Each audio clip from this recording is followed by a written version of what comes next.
All right, guys, today's message is actually a very powerful message. You don't want to miss this one. I'll try my best to be as clear as possible, as it could get a little bit of confusing. But basically, we're going to be talking about the district attorney today, the prosecutors. I'm going to lump in as well the police department's role in this, even though they're two separate entities and they both work independently of each other. But there's a reason for it. So we've already spoken about the judge and his role and his power in the courts. We've spoken about your attorneys and how the courts tend to use them against you in your own cases, and we've spoken about your power in the courts. Today we're going to talk about the prosecution. Now this is very important because the message behind this video is you're innocent until proven guilty. I think for the most part everybody has forgotten this. The judges don't act according to that. Your attorneys don't act according to that, and the prosecution does not act according to that. And we could talk to many people that have been through court, and I think for the most part, this is one of the things that bring us together is the fact that from the moment you're arrested, they act as if you're guilty. And that's not the way it should be. We are innocent until proven guilty. And I'll take my own story as an example, and I'll break it down a little bit for you. And the reason why I want to bring in the police department is because everything starts with them.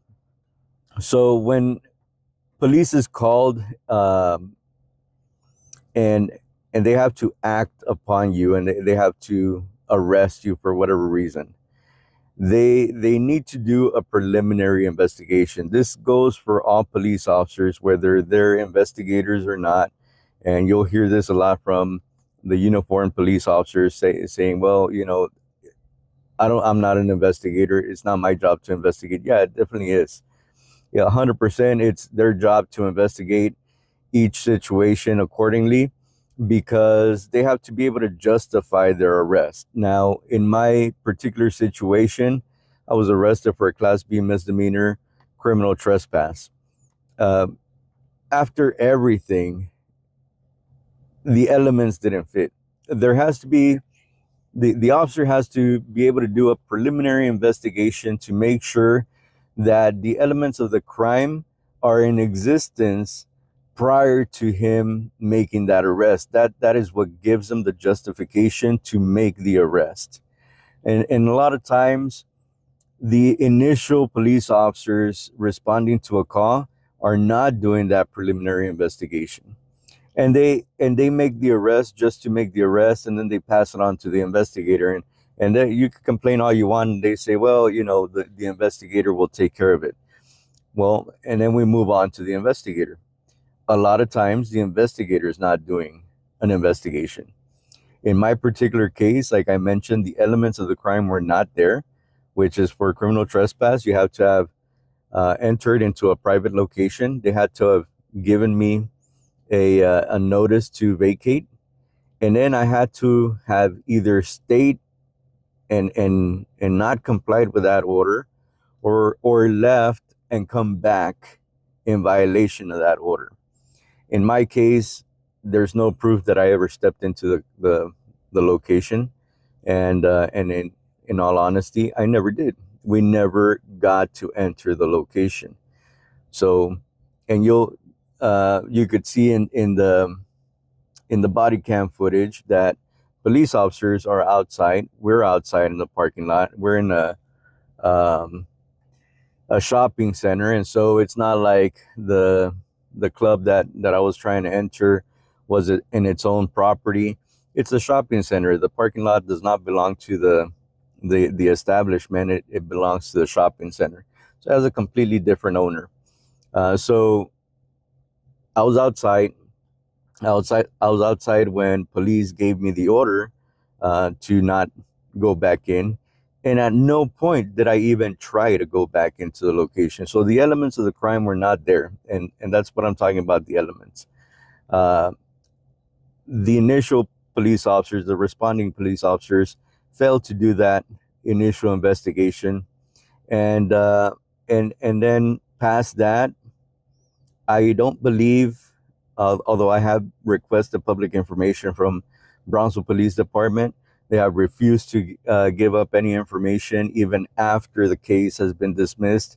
They're still giving me hell about getting the information, and so I continue to try, but I can't prove whether or not the investigator did his job, but apparently not, because once again, we pass a second phase of investigation where the investigator himself, the person in charge of actually doing the investigation for that cause, didn't he failed to identify that the case was missing the elements of the crime. Then it gets passed on to the prosecutor, the DA's office. They send their investigation over to the DA's office, and the DA, the third phase, third and final, well, not final, third and phase of the investigation, they failed to identify that the case was missing the elements of the crime. And so this case hit a prosecutor's desk, and they looked at it, they looked at all the facts, and they decided we need to move on. They failed to see that the elements of the crime did not exist at all. And I felt to believe that all these peace officers are that dumb. Um, me being a peace officer myself, a prior peace officer, I understand what it's like to be out there. I understand that a lot of times you have to make a decision on the spot, and the pressure is on. It's a lot of times you have a split second to make the decision. In this case, there was several scenarios that I could think of that would have worked much better than just a straight arrest. But it doesn't change the fact that it hit three phases of investigation, and all officers across the board failed to determine correctly. And so now the case is in the prosecutor's desk, and I think this happens to a lot of people, where the prosecutor is accepting every and any case that hits his desk, and they choose to move forward. You're being treated guilty unless proven innocent, and that's not the way our system works. We are innocent until proven guilty. And so we need to learn this, and we need to understand this, because we absolutely need to start challenging this. Every case that goes past the district attorney's office gets accepted and gets challenged in court. Why is that? Well, I happen to believe that one of the major reasons for that is because everything's working against you, the people. You have corrupt judges, and I don't want to say every judge is corrupt, although the data I have found shows pretty much that. And so I'll just say, like, most judges are corrupted. Most attorneys don't really work for you. They'll do whatever the judge tells them to do.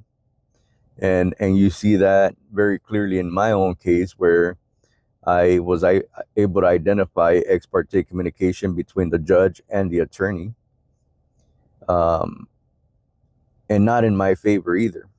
They had a plan. They had a plan that they had put together behind closed doors, and they were going to use that against me. And I think a lot of people go through that, and most people don't know how to fight back. They don't know their rights. They don't know that the courts were built for them. They don't know that they could speak up against the judge. They don't know that they could defend themselves in court, and they definitely don't know that even their own attorneys are, in most cases, fighting against them.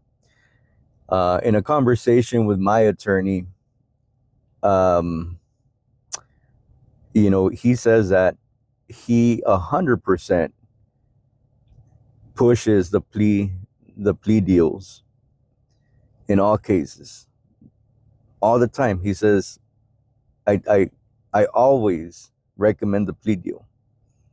My question is why? If they're defense attorneys and they're in some cases, not in my case, because I didn't want an attorney to begin with. He was appointed to me by force.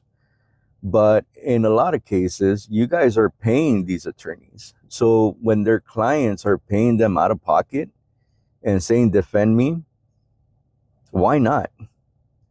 Why are these attorneys so quick to offer a plea deal right away? I spoke to 2 attorneys prior to my court beginning, and both attorneys told me straight up, you're going to lose this case. We could help you. We could help you in getting you an easy plea deal, getting you off the hook easy, but you're gonna lose this case. They told me before, and I'm glad they did, because that made the biggest difference. I decided not to hire them. In fact, I decided to figure things out on my own and fight my own case. But I feel that a lot of people deal with this. Most people, I mean, how many people are out there are innocent of their crimes, and yet they were charged for it, or they were tricked into believing that a plea deal is nothing. Oh, it's like they told me, oh, it's $20, it's a 4-hour class, just take it, it's going to be easy. 100%. My attorney says, I always recommend the plea deal because 100% you're going to come out winning. Well, that's not always the case, and it's not always about just getting rid of that. I mean, we have facilitated this corruption in the court system because of this, because we're so quick to just accept whatever they throw at us. Even $20. I mean, what was the big deal? I mean, they were asking me, hey, what's the big deal? It's just $20. It's just a 4-hour class. Well, I asked them the same question. Well, what's the big deal? It's just $20. It's just a 4-hour class. Can you prove that I'm guilty of my crimes? No, you can't. And so that goes to show you exactly where the prosecution stands. Now, I have been having by any means, I'm not saying that I'm an expert in all of this. I'm still learning a lot of things myself, and I'm in thinking about the whole scheme of things. I cannot figure out who's the monkey or who's the puppet and who's the puppeteer. I don't know if the judge is pulling the strings and the prosecution is the puppet. I mean, I'm 100% that the attorneys are puppets in this scheme, but I'm not sure who's the one pulling the strings, the puppeteer, if it's the judges or if it's the prosecutor. Either way, understand that the only thing that saves you, the only thing that saved me, was just taking the time to read. In my case, my charges, it's actually a pretty long read. It's about, I want to say, half a page or page, just because it goes over different scenarios. I could trespass an empty field. I could trespass a building. I could trespass an empty building with a posted sign, I could trespass into uh, a bar where most people are allowed to go in, and they just decide that you're not allowed to go in, and so they have to give you a different scenario. They have to give you a warning. And so there's different scenarios for my particular crime, and it was a pretty lengthy read.